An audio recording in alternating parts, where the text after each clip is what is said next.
Bem-vindos e bem-vindas a mais um episódio do Psicologcast. Esse é o podcast que tem o apoio da FAPSI, a Faculdade Psicolog, que completa em 2025 20 anos de muita produção na psicologia, cursos de pós-graduação, pesquisa e também do site Onde Aprendo, onde você tem cursos de curta duração com conhecimento que você leva para o seu dia a dia. Hoje é mais um daqueles dias muito bacanas que eu tenho certeza que vai trazer muito conhecimento, vai ser uma oportunidade de você aí pegar seu papel, caneta e anotar muita coisa que vai poder utilizar no seu dia a dia, tanto para poder se enfronhar com os assuntos, aprofundar nesses assuntos, entender o que se discute sobre esse assunto que a gente vai falar aqui hoje, e para você que trabalha, né, na clínica aí como psicólogo, psiquiatra, também surgem boas discussões que no dia a dia a gente sabe que acontecem nas nossas clínicas. Então, eu sou Henrique Tucci, vou estar com vocês aqui mais esse episódio junto com a Juliana. Olá, Henrique. Olá, pessoal. Sejam bem-vindos, então, a mais um episódio do Psicologcast. E hoje nós temos o Marcos Ortiz Niziara Chagas aqui com a gente. O Marcos, ele é médico, formado pela Universidade Federal do Triângulo Mineiro, especialista em psicogeriatria pela Associação Brasileira de Psiquiatria, fez residência médica em psiquiatria no Hospital das Clínicas da Faculdade de Medicina da USP de Ribeirão Preto, fez mestrado e doutorado em neurologia na área de neurociências, também pela Faculdade de Medicina da USP de Ribeirão. Hoje, o Marcos é professor doutor da Faculdade de Medicina de Ribeirão Preto, da Universidade de São Paulo. Além disso, o Marcos é orientador de mestrado e do doutorado, credenciado no programa de pós-graduação em saúde mental e ciências do comportamento da USP, e atua em pesquisas nas áreas de envelhecimento, transtornos neurocognitivos, depressão e cognição social. Então, gostaria, antes de mais nada, de agradecer muito a sua presença, Marcos. Obrigado por estar aqui com a gente. Bom dia a todos. Também gostaria de agradecer a Juliana, o Henrique. A gente está há um tempo querendo marcar esse podcast. Finalmente a gente conseguiu. Mas eu vou querer saber mais aí, vou contar para vocês que além do currículo, também é karateca. Não sei se já chegou na faixa preta, mas é um karateca. Ainda não, marrom. Está na marrom, está quase lá. Já então tem aí não só os remédios tarja preta, mas ele também quase faixa preta. E quero que você comente com a gente um pouquinho da tua história, porque não foi tão rápido assim chegar exatamente na medicina, né? Não foi. Então, eu vou falar um pouquinho então de mim, né? Eu nasci em Uberaba, né? Eu sou natural de Uberaba e eu fiz faculdade lá, né? Até a ideia inicial nem era eu fazer medicina, né? Eu queria entrar na área de exatas e eu até entrei na área de exatas, passei em algumas faculdades, mas eu acabei ficando na medicina porque era na universidade que tinha na minha cidade, Universidade Federal do Triângulo Mineiro. A universidade ainda era pequena, né? Então tinha alguns cursos federais e isso foi permeando ali minha faculdade, essa ideia de onde que eu ia continuar. E depois, quando eu encontrei na disciplina de psiquiatria, um pouco depois, comecei a fazer uma iniciação científica, foi onde eu decidi pela psiquiatria, né? Eu decidi não só pela psiquiatria, mas decidi também pela pesquisa. Tá. Né? Então, foi pela iniciação científica e aí foi né? Fui seguindo esse caminho. E como é que você veio parar em Ribeirão? Então, quando eu decidi fazer, né, pesquisa e psiquiatria e eu queria trabalhar com algo na área de ciências, eu pensei em fazer em alguma universidade. Né? E eu pensei em fazer, eu lembro que prestei residência aqui na USP Ribeirão, na Unicamp, e a USP Ribeirão é mais próximo de Uberaba. Na época eu tinha um professor lá da faculdade que fazia pós-graduação aqui, então ele também estimulou, não, vai para Ribeirão, e eu acabei vindo para cá, assim. Você veio para cá para fazer a residência? Fazer a residência. Na psiquiatria. A residência de psiquiatria eu vim para cá. Antes eu trabalhei um pouco num programa de saúde da família também, né? Nesse intervalo que eu formei até vim para cá. E já no primeiro ano da psiquiatria eu já estava começando a me envolver com pesquisa, começando a coletar dados do meu mestrado, mais para o final do ano. E aí no segundo ano também, quando eu terminei a psiquiatria, eu entrei no mestrado. Tá, e aí o seu mestrado você trabalhou com o quê? Aí essa área da psicogeriatria talvez comece ali, né? Eu comecei a colaborar no ambulatório de doença de Parkinson, de transtorno do movimento. E a gente começou a trabalhar com um projeto que era sobre depressão na doença de Parkinson. Né? Então, a gente validava alguns instrumentos para depressão na doença de Parkinson, para ver sensibilidade, especificidade, como rastreamento e também características da depressão, especificamente em pacientes com Parkinson. Então, meu mestrado, que foi de 2008 até 2010, foi nessa temática, depressão e Parkinson. E você destaca algum dado, alguma informação desse mestrado? Tem algumas coisas interessantes, assim, né? Eu acho que isso acontece em outras condições médicas também, né? Que talvez leve a gente a refletir, e eu acho que isso é uma reflexão interessante, que a partir do momento que eu tenho uma condição médica outra, né? Qual que é o impacto isso do ponto de vista da saúde mental, né? Então, mesmo em ansiedade, etc., né, o quanto que a gente vai olhar para isso como sendo parte, por exemplo, da própria doença. Né? Eu posso ter uma depressão que faz parte do rol de sintomas da própria doença de Parkinson, isso é uma possibilidade. Uma outra possibilidade é ter coisas totalmente diferentes. Né? Eu tenho uma depressão e aí, por um acaso, a pessoa tem as duas coisas. E uma outra é o impacto que a própria doença, uma doença neurodegenerativa, pode dar no contexto da pessoa. Né? E aí eu vou ter também sintomas depressivos e pode estar relacionado a isso, né? Como que eu lido com isso, como que eu olho para isso, e esse estresse crônico pode levar a um episódio depressivo. Né? Eu acho que uma característica que eu queria só puxar de volta aqui da tua história, que essa tua característica, né, ter vindo aí, uma busca primeiro no curso de exatas, né, e percebendo aí, o tanto que a gente já trabalhou junto em algumas oportunidades, o quanto você tem, né, esse olhar criterioso, quase exato em perceber sintomas e observar a correlação de situações e sintomas do indivíduo. Isso afeta o teu jeito de olhar clinicamente um paciente, te trouxe mais próximo da pesquisa?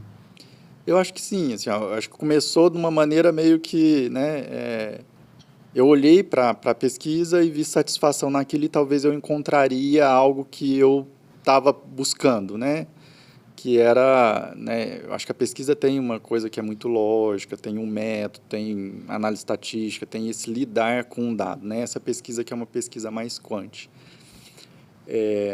Então, acho que sim, assim, eu acho que isso foi encaixando na minha maneira de pensar, né? Até pensando nisso, acho que isso foi uma dúvida que ela foi até percorrendo, mesmo depois no mestrado, eu pensando se eu gostaria de fazer algo nesse sentido ou não. Mas eu trabalhei com o pessoal da Exatas lá da USP São Carlos um tempo, com projetos em comum. Mas eu acho que quando eu chego depois, né, entro de fato na carreira acadêmica como professor, tanto na Federal de São Carlos e agora aqui, eu acho que eu estaria mais ou menos no mesmo lugar. Mesmo se eu tivesse percorrido esse outro caminho né, de algo mais das ciências exatas, talvez eu estaria pleiteando a mesma coisa, querendo, né, lidando com pesquisa, mas talvez do outro lado. Né? Então, eu acho que ajudou, acho que faz parte da minha maneira de pensar, da minha maneira de olhar para as coisas. Mas também tem uma outra coisa, né? Vou então contar um episódiozinho da minha graduação. Como isso é algo interessante, né?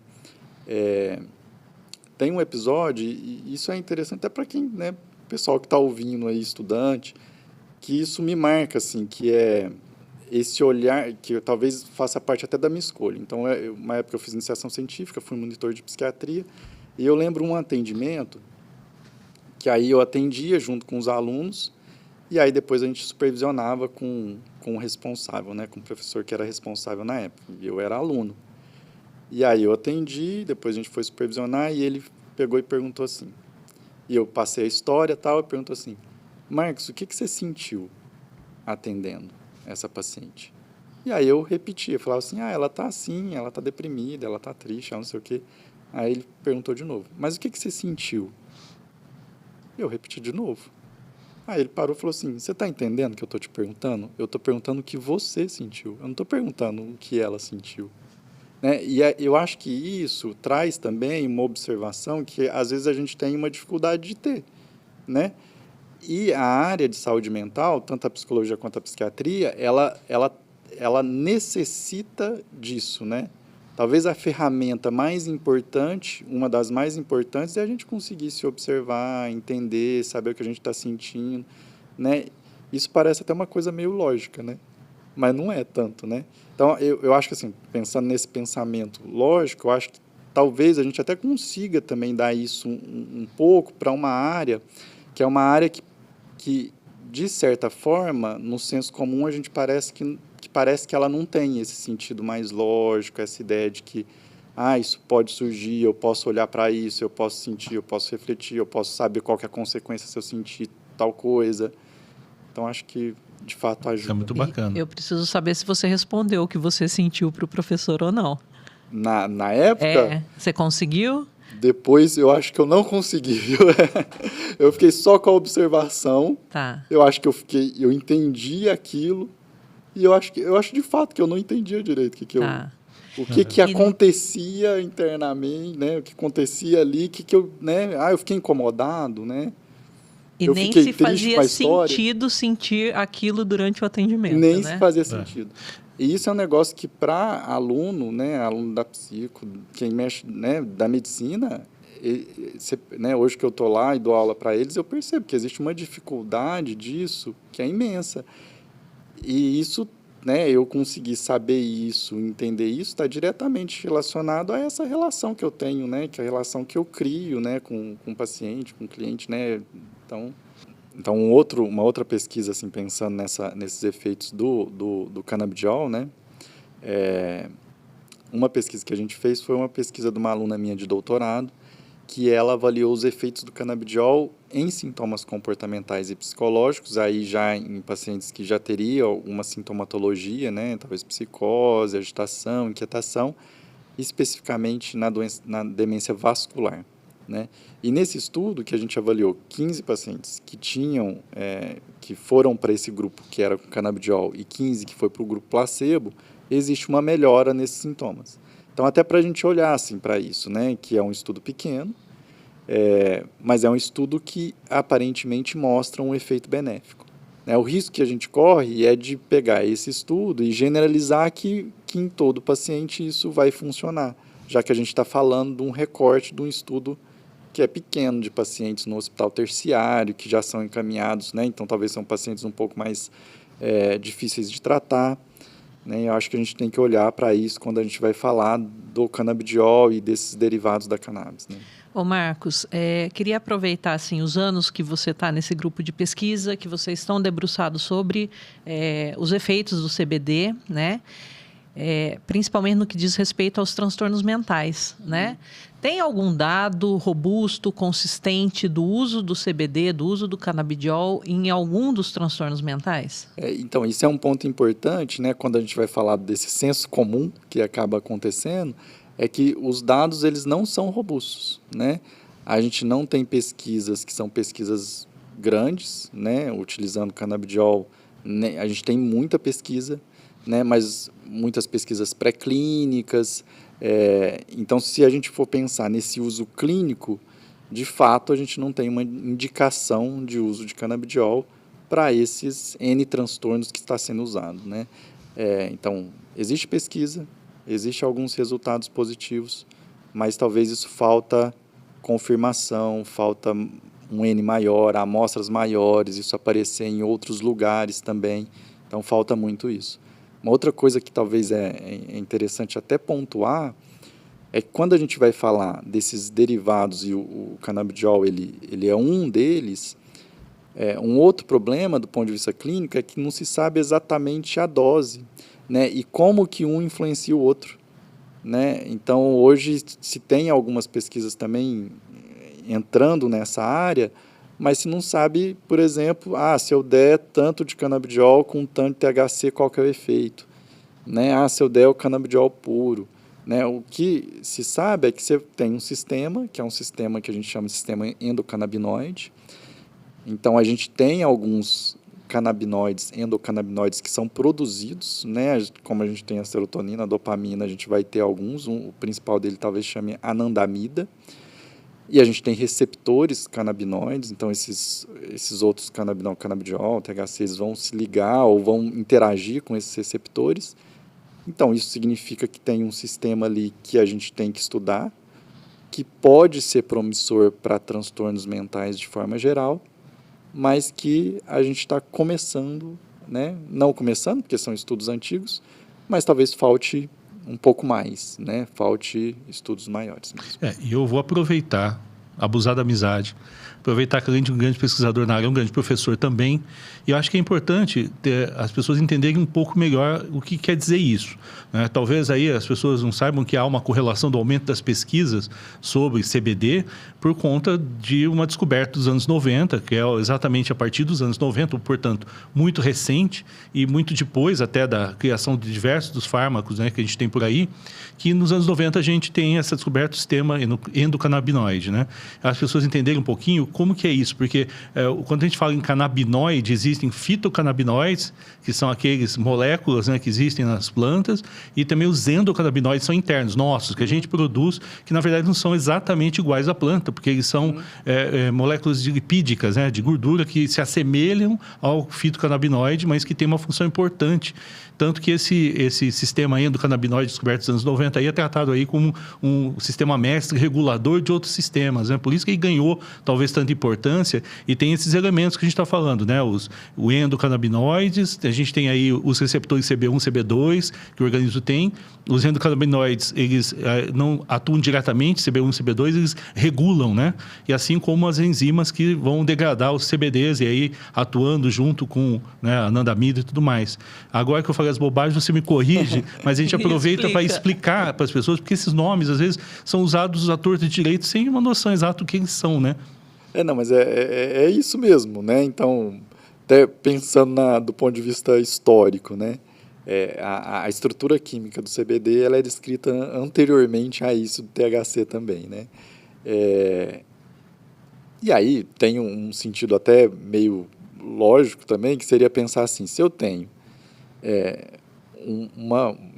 a cannabis, ela teria um efeito no organismo, seria olhar para onde que essas substâncias que estão ali causam esse efeito, né? Pra você ter uma ideia, o Zuardi, né, que é um professor aposentado, um professor sênior da Faculdade de Medicina de Ribeirão Preto, que começa a estudar esses efeitos mais psicológicos do canabidiol. O estudo dele, que ele vai, né, mostrar um efeito do canabidiol em contraste com o efeito THC, é um estudo antes da descoberta do sistema do endocannabinoide. Então, né, a pesquisa em relação a isso até surge antes, né? Mas aí se descobre esse sistema endocannabinoide. E tem algumas substâncias que são produzidas e eu tenho receptores, né? Os receptores mais conhecidos aí foi o que você falou mesmo, CB1, CB2, né? Que tem uma distribuição no organismo como um todo, CB1 mais em sistema nervoso central, mas tem outros receptores ligados à dor, né? E eu tenho algumas substâncias produzidas, né? A principal é a anandamida, mas tem uma outra que é a 2-AG, e eu tenho as enzimas que estão ali, que degradam, assim como outros sistemas, serotoninérgico, etc.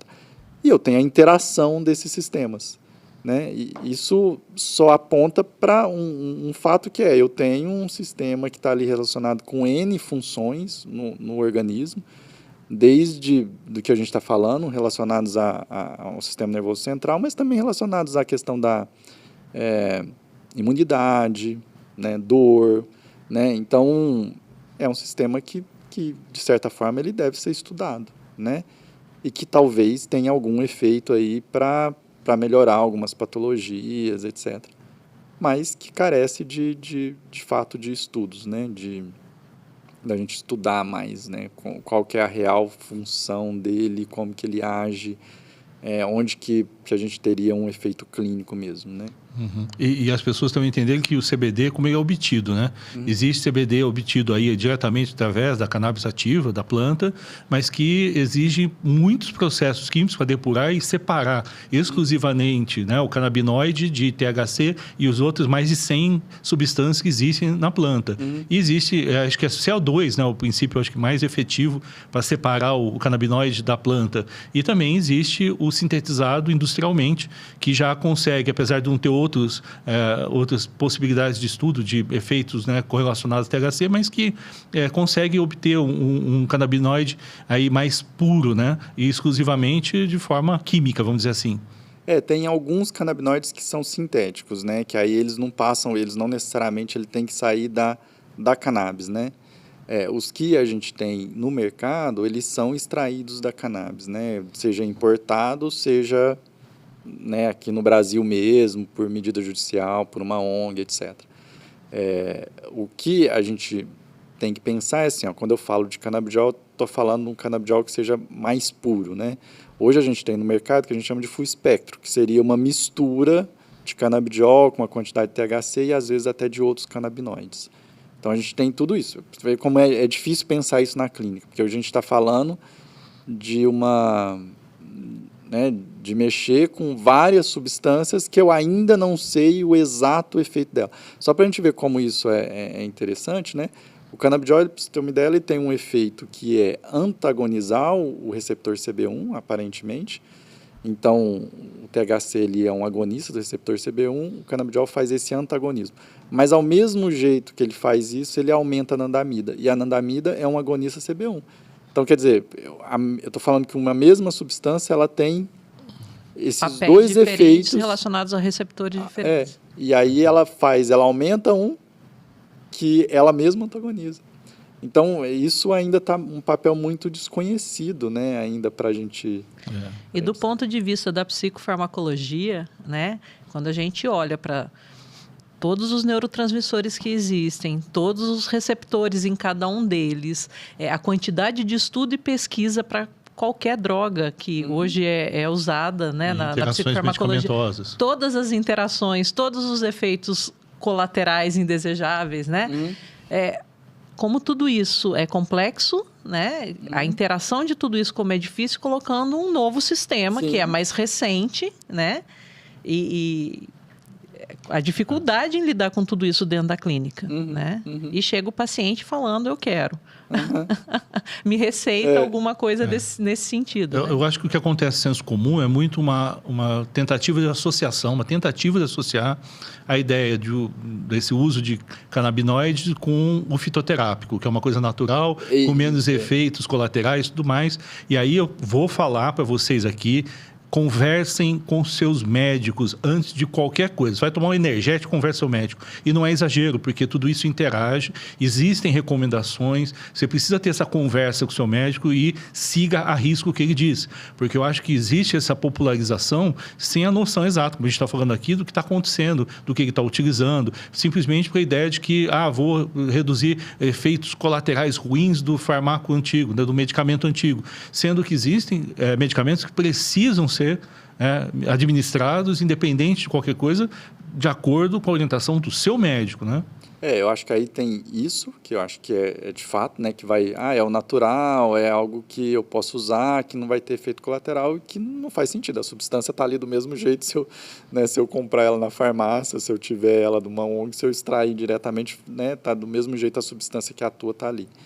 Eu acho que uma outra coisa que acontece no Brasil especificamente é porque é um mercado que surgiu, né? Não só no Brasil, no mundo, mas no Brasil, se você for comprar uma caixinha de canabidiol, um frasquinho de canabidiol, vai ser mais que R$1.000, dependendo do tratamento que você vai fazer.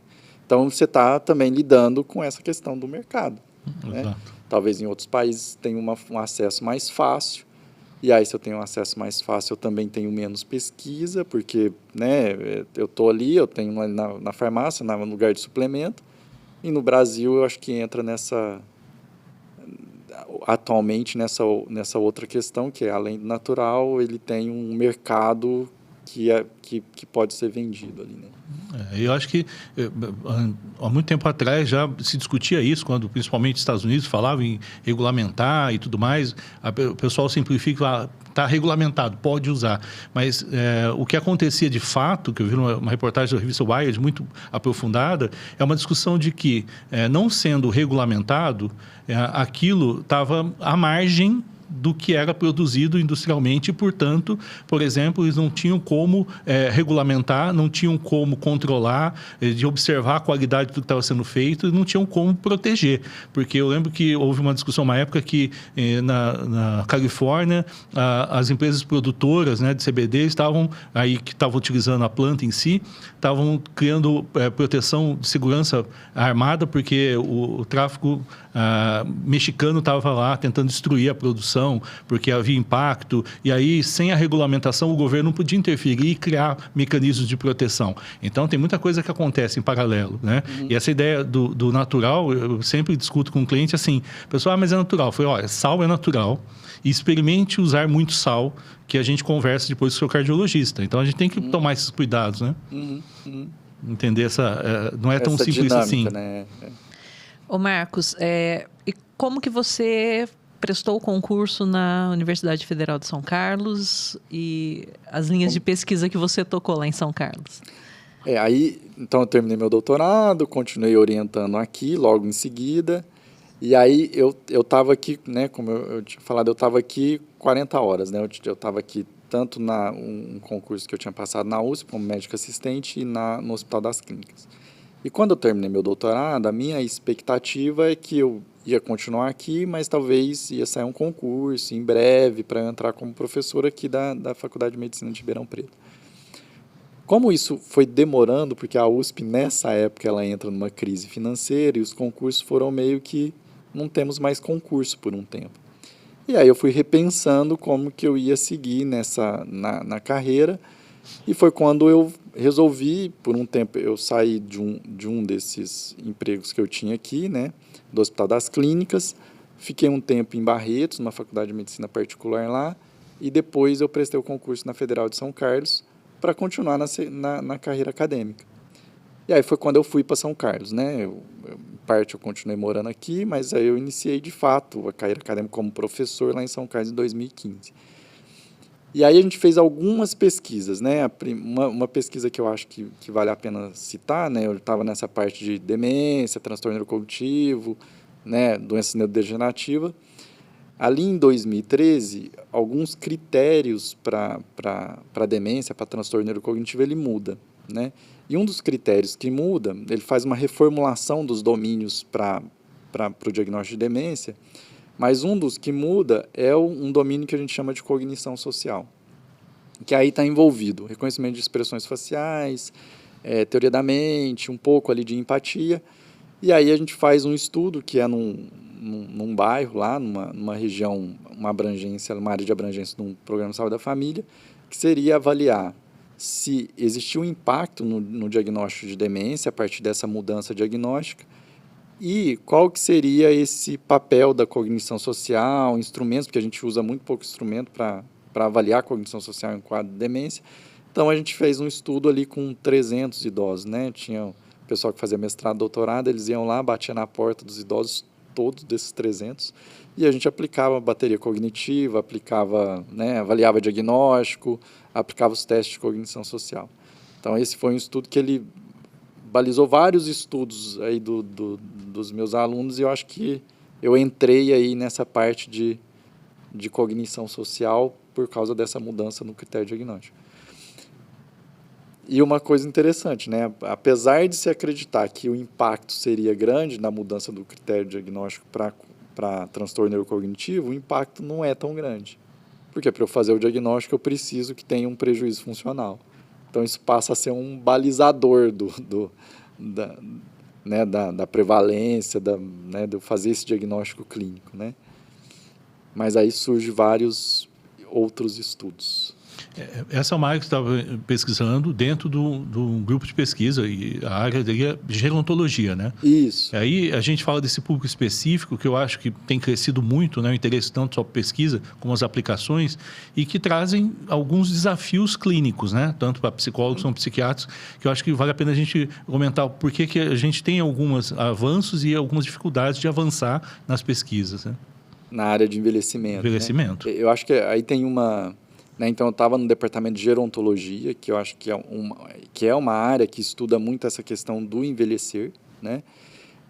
Na ideia desse envelhecer, que não necessariamente é um envelhecer patológico, né? Tem um envelhecimento que é um envelhecimento saudável, né? Não só um envelhecimento que ele é fragilizado. Então, acho que... E aí, eu acho que tem uma outra ideia, que é a gente está sempre envelhecendo, né? Não é uma coisa que a gente vai pensar assim... Vamos todos passar por isso. Todo mundo está passando a todo momento, né? E não significa que depois dos 60 eu tenho que cuidar disso. Eu acho que isso, a gerontologia, ela faz esse olhar para isso. E especificamente ali né? E aí eu fiquei numa área que era uma área mais para avaliar essa questão da cognição, né? Cognição social. E a gente está numa população que ela vai ser cada vez mais... A gente vai lidar com isso, né? Que esse extrato da população que tem mais que 60, 65 anos, cada vez ela vai ser maior, pensando que as taxas de natalidade elas estão diminuindo e as pessoas estão vivendo mais. E a gente vai ter que aprender a como, né, cuidar disso, né? E as pessoas estão envelhecendo mais, cada vez mais saudáveis e querendo continuar e sendo produtivas e etc, né? Tem desafios aí nesse público, né? Como a gente fala de envelhecimento, principalmente cognição, quais são os pontos de maior atenção? Eu acho que algumas coisas, né? Eu vou, então, pincelar alguns dados, né? Quando a gente vai falar de... E aí eu vou até dar uma misturada em pesquisa e clínica, né? Quando a gente vai pensar em quadros de comprometimento cognitivo e demência, a gente sabe lá desde muito tempo que eu tenho um aumento, que é um aumento que ele vai acontecendo até meio de forma exponencial, que eu vou dobrando essa prevalência a cada 5 anos a partir dos 60 anos. O que significa que quando você vai pegar estudos de prevalência ali com pessoas de 90 anos, então estou aumentando a expectativa de vida, eu vou ter pessoas de 85, 90 anos, eu tenho ali uma prevalência de mais ou menos metade da população. Isso varia, mas é mais ou menos isso. Ou seja, eu estou falando que metade da população que chega a 90 anos vai ter algum prejuízo cognitivo importante, né? Não estamos falando nem do prejuízo cognitivo que acontece com o próprio processo de envelhecer. Estou falando de algo que seria um diagnóstico de transtorno neurocognitivo maior, né? Então, eu tenho que olhar para isso. Um outro ponto, quando a gente vai falar de envelhecimento saudável, é que quando eu vou pensar em fator de risco para demência, para Alzheimer, para demência vascular, para transtorno neurocognitivo de forma geral, parte desses fatores de risco são fatores de risco modificáveis. Olha como isso é interessante, né? Porque se eu estou falando que eu tenho uma prevalência tão alta com o envelhecimento, mas se parte desses fatores de risco são modificáveis, significa o quê? Que eu teria que cuidar disso muito antes dele acontecer. Porque eu vou ter uma pessoa que vai envelhecer, mas ela vai envelhecer de uma maneira mais saudável, né? Então, você tem fator de risco. Hipertensão arterial, diabetes mellitus, pouca atividade física, né? Então, tudo isso são fatores de risco, né? Escolaridade, né? Então, maior a escolaridade, menor o risco, né? Então, a gente está falando de que a gente tem que cuidar disso bem antes, para que aquilo ali não aconteça lá na frente. E aí, olhar para o impacto clínico disso, né? Eu falo que isso é outra coisa importante, porque quando você recebe no consultório, e o cuidado que a gente vai ter que ter nessa área, é que nem sempre isso vai ser perceptível para a família, né? Às vezes é perceptível para quem está se passando por isso. Às vezes a gente vai lidar isso como se fosse do processo do envelhecimento e muitas vezes não é. E essa mudança, o impacto que isso gera no núcleo familiar, né? E as discussões, não só familiar, mas também social. Quem vai cuidar? Como que eu vou lidar com isso? Qual que é o sofrimento que a pessoa tem ao saber que isso está acontecendo, né? Uhum. Eu acho que isso é meio que o dia a dia meio que da clínica, né? Das pessoas que vão trabalhar com essa área especificamente. Uma outra coisa que é comum, assim, você pega pessoas super produtivas com 75, 80 anos e aí elas param de trabalhar. Às vezes isso tudo aparece, às vezes já até tinha algum comprometimento cognitivo, mas aparece porque ela estava ali, aí ela perde a função, aí às vezes aquele continua, ela não planejou o que ela ia fazer depois, ela não faz um planejamento de aposentadoria direito, e aí aparece tudo isso. Ontem eu assisti um vídeo no Japão de pessoas com 80, 85, 90 anos que voltaram para o mercado de trabalho. Uhum. Então, ajudando em algumas tarefas que faziam sentido, que elas tinham habilidade, lógico, dentro das possibilidades delas, mas totalmente ativo pelo relacionamento que elas têm, enquanto a interação social que elas têm enquanto elas estão nessa situação do trabalho, né? Achei bem interessante e vai bem de encontro aí o que você está falando. Existe, infelizmente, uma barreira que é o etarismo, né? Hoje em dia tem essa coisa do parecer jovem, ser jovem, mas é realmente importante, até porque me parece, né? Não sei se os dados confirmam isso, ali na gerontologia, a ideia de uma correlação alta entre episódios depressivos ou casos de depressão com a idade, né? Aí da depressão especificamente, ela acontece mais ou menos assim, ó, né? A depressão ela pode aumentar, mas uma coisa que a gente olha muito, na verdade, é que essa população, quando ela tem um episódio depressivo, ela talvez tenha um risco maior. Um risco maior porque é uma população que ela é um pouco mais... de fato, o envelhecimento traz uma certa fragilidade, né? Então, se sabe, por exemplo, essa população mais idosa é uma população que tem alta taxa de suicídio, né? Não por causa efetivamente do maior número de tentativas, mas mais por causa da efetividade ao tentar, né? Se tem um jovem que tenta, talvez ele vai procurar ajuda depois, alguém encontrou, ele tem mais possibilidade de viver do que uma pessoa idosa que tenta, né? Então, a taxa de suicídio nessa população é extremamente alta. E aí está envolvido as outras coisas, né? Outras coisas que acontecem nessa idade, né? Relacionado com doença grave, né? Dificuldades físicas que podem perda de relações sociais, né? Outras pessoas, né? O luto próprio que vai acontecendo o tempo inteiro. A pessoa vai se colocando, isso é outra coisa também, né? Que aparece muito na clínica. Como a gente estava falando, né? A gente nasceu, a gente está envelhecendo. A gente nasceu, a gente sabe que a gente vai morrer em determinado momento. A gente sabe que a gente tem uma finitude. Mas o envelhecimento, ele traz, né, em vários momentos, isso para a pessoa. Então, morreu um amigo, eu lembro que não é só o luto pelo amigo, é eu lembrar que eu também vai acontecer isso comigo. Né? Então, em vários momentos, a finitude está ali batendo na porta. Então, quando isso acontece, a pessoa, ela necessariamente tem que olhar para isso. Né? E aí, você vai ter que trabalhar com isso. Né? Se você está na clínica, em algum momento, você vai ter que olhar para isso. E aí, você vai ter que dar um significado. A pessoa está ali procurando um significado da vida dela, como que foi, está avaliando, né? Isso vai acontecendo. E é um trabalho que é compartilhado entre a psiquiatria e a psicologia. A importância do engajamento social dessas pessoas e também o acompanhamento aí que pode ajudar no psicoterápico, né? E eu vi que você também já teve uma linha de pesquisa sobre os cuidadores. Tem algum resultado que você acha que vale a pena destacar dessa pesquisa que você participou, coordenou? Tem algumas... Então, a gente estava fazendo essas pesquisas com quadros demenciais. Tem um pessoal um grupo de pesquisa forte que trabalha com cuidador lá na Federal de São Carlos. Mas essa ideia do cuidador, ela começa assim...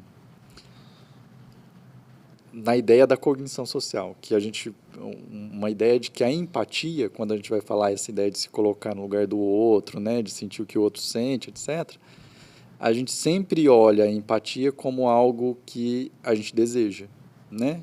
E é fato.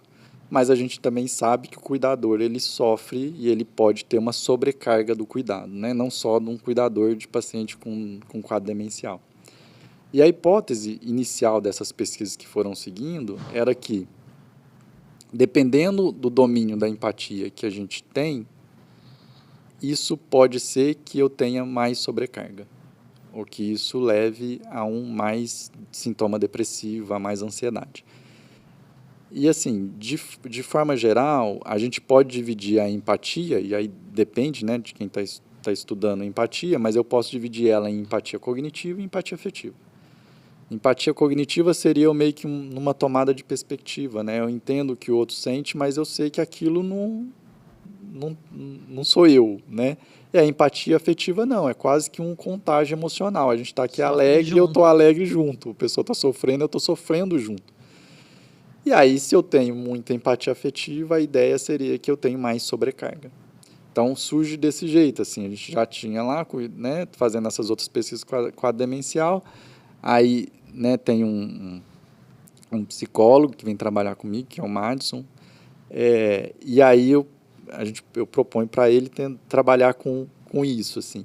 E aí ele vai seguindo, né, trabalhando com isso, a gente faz com cuidador e, de fato, quem tinha mais empatia afetiva tinha mais prejuízo psicológico, quem tinha mais empatia cognitiva tinha menos, né? Então, separando essa empatia nesses dois domínios, e depois no doutorado a gente faz um treinamento de empatia. Até na pandemia acabou sendo um treinamento online, até para olhar assim, ó, se a gente treinar a empatia cognitiva, que talvez a empatia seja algo treinável, né? A pessoa entender o que é se colocar no lugar do outro, entender que é, né, que é o sentimento dela, que não é o sentimento próprio, talvez essa sobrecarga ia diminuir, ou as escalas de ansiedade e depressão talvez diminuiria.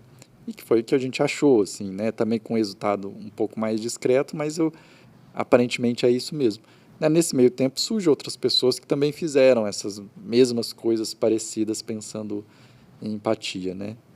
Então a gente entrou desse jeito, assim, estudando cognição social, aí a empatia está ali no mesmo escopo teórico, e a gente foi para estudar cuidadores.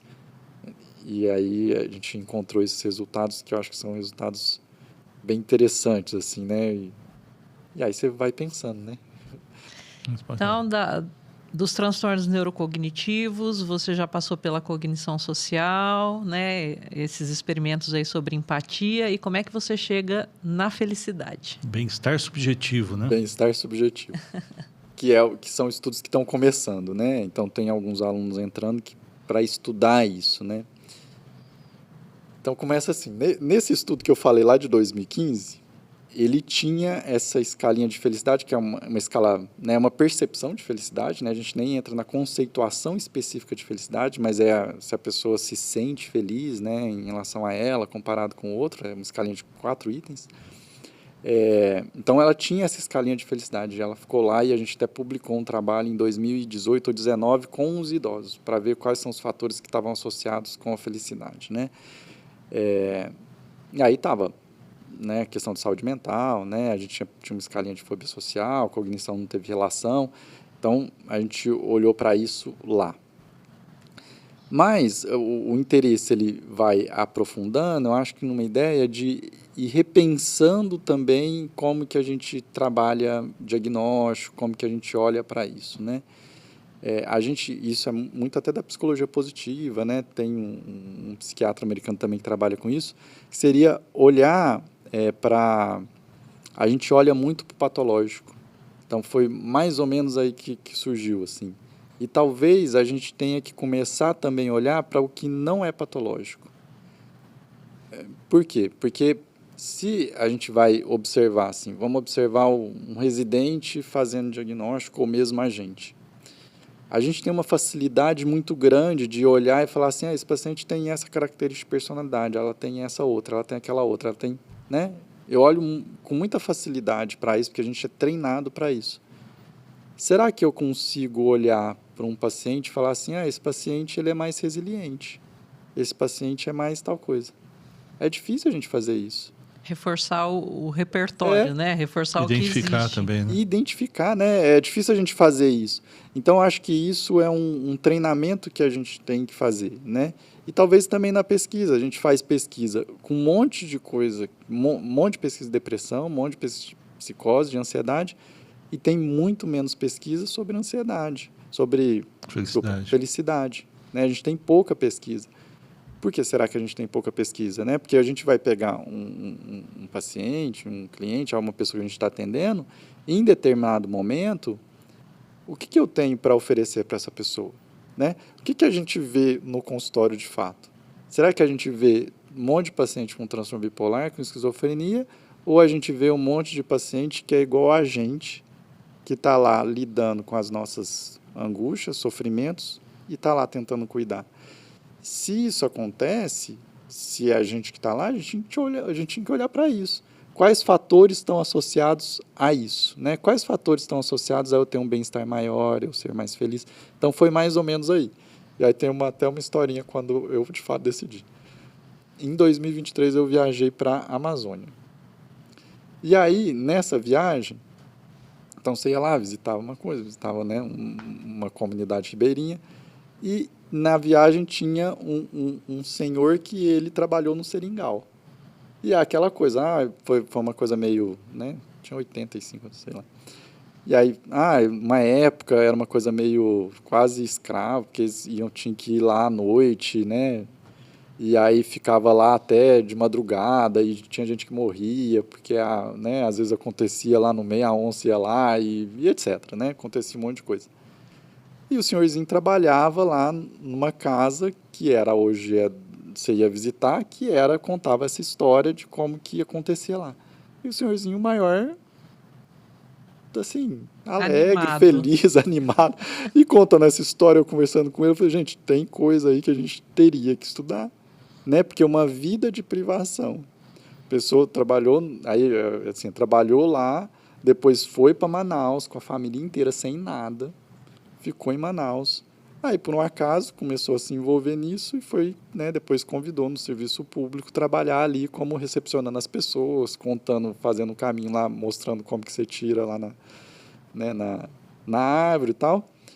E aí eu acho que isso deu um start, falei assim, não, eu acho que isso é interessante a gente estudar e entender, né, o que essa pessoa tem, e aí eu acho que nem é só do ponto de vista que a gente tem muita pesquisa com fatores sociodemográficos, quem é mais feliz, a renda como que influencia, a idade como influencia, o sexo como influencia, mas a gente tem pouca coisa para olhar para isso do ponto de vista assim, do ponto de vista biológico, tem alguma coisa? Não sei. A gente até sabe algumas coisas, mas a gente tem pouca pesquisa. Seriam correlatos biológicos? Eu acho que aí teria que, né, acho que a ideia de começar a estudar isso seria começar com essas pesquisas que são pesquisas transversais, com grupos específicos, né? Então a gente tem pesquisa que vai começar com estudante de medicina, com pacientes com transtorno de uso de substância, com profissionais de saúde mental, né? Então a gente tem esses grupos, a gente quer fazer um com moradores de rua, tem um específico para mulher, para a gente ver a variação no ciclo menstrual. Então é meio que olhar para isso de forma geral e depois tentar afunilar para ver se tem também outros aspectos biológicos associados, né? Essa é a ideia global de tentar estudar isso. A pesquisa é muito importante, porque eu acho que o que muita gente gostaria que houvesse um comprimido, uma pílula da felicidade, e com certeza o que já existe e o que você vai trazer é que realmente são muitos outros fatores que levam, né? E não talvez uma bala de prata, uma única mudança que resultasse em felicidade, né? Muito mais multifatorial isso, né? E olhar para esses fatores, olhar para os fatores clínicos, olhar, né, para esses outros fatores biológicos e ver como que eles interagem, né? Então, e agora eu também ficou a curiosidade, óbvio, que são muitas dados, muitas pesquisas e tudo mais, mas o que os velhinhos diziam sobre a felicidade? Como era a percepção deles? O que os tornava ou não felizes? Em relação a eles? Uma coisa que é extremamente comum, né, que você encontra, uma é conexão social. Né, isso, e aí vou até fazer um link com as pesquisas, né? Talvez isso seja um dos fatores mais importantes, né? Os outros eles vão variando de acordo com você não sabe exatamente qual variável ali que tá influenciando, mas aparentemente interação social é algo importante, né? Então, por exemplo, morar com neto é interessante, eu tenho mais interação com o filho, tenho maior nível de felicidade. Uma que se encontra em toda a pesquisa, que também é interessante, o casamento é algo que leva a maior felicidade, desde que o casamento seja um casamento feliz, né? Mas isso porque eu acho que a ideia é que eu consigo estabelecer uma interação social com alguém, né? Aí surge, né? Tá vendo que parece que as pesquisas elas não estão ligadas, mas elas estão, né? Porque essas pesquisas de felicidade, na verdade, elas são percepção de felicidade e empatia. Porque uma outra coisa que você não tem em estudo é avaliar qual que é a relação dessas duas coisas. Eu sei no estudo epidemiológico que a relação, que a felicidade, ela está relacionado com essas possibilidades de interação social, né? Então, você tem, inclusive, com a interação social online, funciona, não funciona? Mas, e a empatia?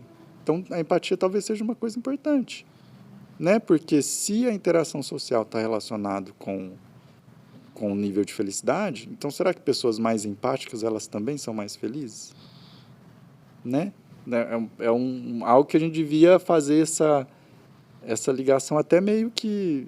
Mas eu não sei se são, né? E se são, qual o domínio da empatia que está mais relacionado com isso? Né? E o fato de ter empatia, será que aumenta ou diminui a percepção de felicidade? Eu tenho muito interesse e curiosidade no tema, porque antes de trabalhar 20 anos, que é uma história recente na psicologia, né? Meus cabelos brancos já denunciam que fiz coisas antes. E durante muito tempo trabalhei na publicidade. E a publicidade se nutre muito dessa ideia de o que é um ideal, de que é uma felicidade idealizada para vender produtos. Né? E talvez aí exista um correlato mais recente das redes sociais que colocam padrões de felicidade em diversos níveis para colocar, né, vender produtos, vender soluções. E talvez esse nível de empatia maior ou menor afete o quanto que aquilo é eficaz, porque a pessoa talvez ali passe a desejar mais felicidade. Faz sentido no aqui inicial? A partir do momento que ela é mais empática? Sim. Pode ser. É que a felicidade, ela está meio que, né, se for pensar nesse conceito de felicidade, eu tentar olhar para ele de algumas formas. Uma é como que eu enxergo o meu passado, né? E aí vai ter as variáveis que influenciam. Outra é como que é o meu presente. E uma outra, isso pensando na pessoa, é como que eu me comparo com meus pares. Né? Eu acho que essas 3 variáveis, elas influenciam nessa percepção. E aí talvez caia nisso, né? Porque eu posso, e isso é interessante, isso é dado de pesquisa epidemiológica, que é o quê? Se eu estou numa comunidade que eu tenho diferenças sociais muito grandes, eu tenho, né, pessoas que talvez tenham níveis de felicidade menores. Por quê? Porque eu estou olhando para isso o tempo inteiro. Você vê como isso existe uma influência de que é como eu me comparo com o outro. Né? Quer dizer, se eu pego sociedades com discrepâncias, nível de felicidade menor. Né? É um olhar como um todo, é N variáveis. Exato, né? Exato. Marcos, e a crença religiosa significativa, ela é um dos preditores de felicidade nas pesquisas? E aí é um negócio interessante, a gente vai até medir, né? Tem escala lá de espiritualidade. Que aí o que aparece, né? Vamos ver o que aparece para a gente de acordo com os grupos, né? Porque a gente vai pegar grupos diferentes. A espiritualidade, aparentemente, ela aumenta o nível de felicidade, mas não necessariamente a prática religiosa. Né? Então, o que aparentemente está relacionado é a fé significativa, né? O acreditar em algo maior. O chamado nível de espiritualidade, não de religiosidade. Acreditar em algo maior. A prática religiosa em si parece que não tem tanta influência. Eu vou mais, ou eu vou menos, ou eu vou, ou eu não vou. Né? A presença da espiritualidade. E poderia também fazer essa comparação da espiritualidade com a empatia, Poderia. né? A gente vai ter a ideia é que a gente tenha tudo isso. Todas essas que aí a gente vai ver onde que está, né? Onde que está a relação, né? E quando você deu aquele exemplo, né, da tua viagem ao Amazonas e o servidor público, lembrei também do outro fato, que a gente sabe, por exemplo, quando a gente fala em impulsividade, o grau de instrução da pessoa não está diretamente relacionado à capacidade de controle de impulsos, né?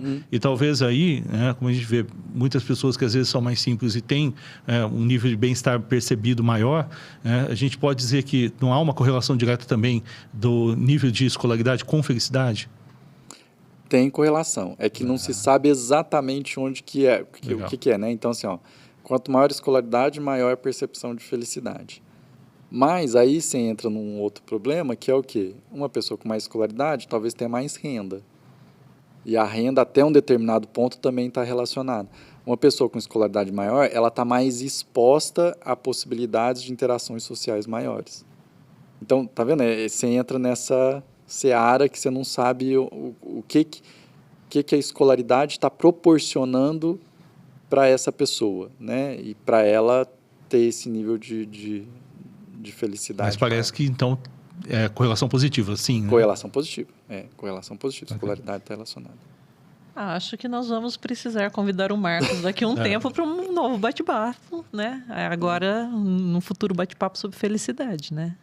Porque essas pesquisas vão trazer dados muito interessantes. Então, em breve nós teremos resultados. Daqui a 1 ou 2 anos, provavelmente a gente vai ter aí resultados, acho que interessantes, assim, que a gente vai trabalhar em grupos bem diferentes. Bacana. Né? Bem diferentes. A ideia é essa, assim, né? De responder algumas coisas dessa inter-relação entre felicidade com várias variáveis, uma empatia, outra é a sensação de prazer em pacientes com transtorno de uso de substância. Muito bacana. Parabéns pela trajetória, Marcos. A gente já conhecia, acho que as pessoas precisam conhecer, porque eu acho que, como você falou, acho que fica claro essa evolução da tua pesquisa, a correlação dos temas. Isso é muito bacana. Eu acho que é importante, né, que a gente tenha a oportunidade de levar para as pessoas todas essas informações. Então, parabéns, que eu acho que é uma trajetória inspiradora para muita gente que está acompanhando a gente. E realmente a gente espera que tenha mais oportunidades de falar por aqui. Combinado. Eu que agradeço a possibilidade de falar um pouquinho das pesquisas que a gente está desenvolvendo e desenvolveu. E aí eu aguardo o convite quando a gente tiver mais... Para a próxima. Para a próxima, mais dados. Obrigada, Marcos. Tá bom? Bem. Vamos lá. E para você o convite está feito. Você que está assistindo a gente, o convite é: encaminhe esse episódio para pessoas que você sabe que estão curiosas sobre esses assuntos que a gente falou.